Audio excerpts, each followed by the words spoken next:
স্বপ্ন কারোর সাথে শেয়ার করতে নেই, যেটা মানুষ ঘুমিয়ে ঘুমিয়ে দেখে এটাও স্বপ্ন, আবার আরেকটা আছে যেটা মানুষকে ঘুমাতে দেয় না, ওইটাও স্বপ্ন, ওটার ভিশন বলে। এই দুইটার একটাও কারোর সাথে শেয়ার করতে নেই। এর কারণটা কি? কারণটা হচ্ছে স্বপ্নের ব্যাখ্যা যেমনটা করা হয় তেমনটাই হয়।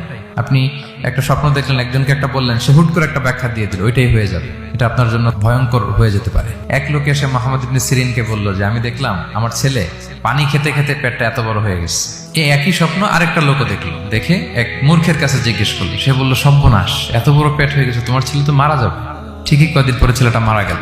আর একই স্বপ্ন দেখে এই লোক মুহাম্মদ ইবনে সিরিনকে জিজ্ঞেস করেছিল, উনি বলেছেন যে তোমার ছেলে তো অনেক বড় আলেম হবে। ঠিক তাই হয়েছে, ওই ছেলে অনেক বড় আলেম হয়েছে। এই ভিশনও শেয়ার করা যাবে না কারোর সাথে। বিশাল বড় একটা কিছু প্রজেক্ট নিছেন, শুরু করার আগে আপনি বলে ফেলছেন, শেষ, আর এটা হবে না।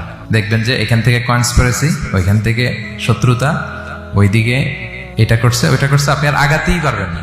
সো স্পেশালি যদি কোনো ভালো স্বপ্ন দেখেন, এট দ্য সেম টাইম খারাপ স্বপ্ন যদি দেখেন, এটা আপনি শেয়ার করবেন না কারোর সাথে। কারণ স্বপ্ন এটা কেবলমাত্র মন মস্তিষ্ক প্রসূত কোনো বিষয় না। মুমিন জীবনে এটা অনেক অর্থবহ। মাঝে মাঝে স্বপ্নের মাধ্যমে আল্লাহ মানুষকে বার্তা দেয়, ইলহাম পাঠায় স্বপ্নের মধ্য দিয়ে। যার জ্ঞান নেই বা ব্যক্তিগত জীবনে পাপী, ভালো মানুষ নয় বা হিংসুক টাইপের, এদের কাউকে আপনার কখনো স্বপ্ন শেয়ার করবেন না। ভালো স্বপ্ন দেখলে শুকরিয়া করবেন আল্লাহর, আলহামদুলিল্লাহ, আল্লাহ কবুল করো। খারাপ স্বপ্ন দেখলে পানাহা চাবেন আল্লাহ।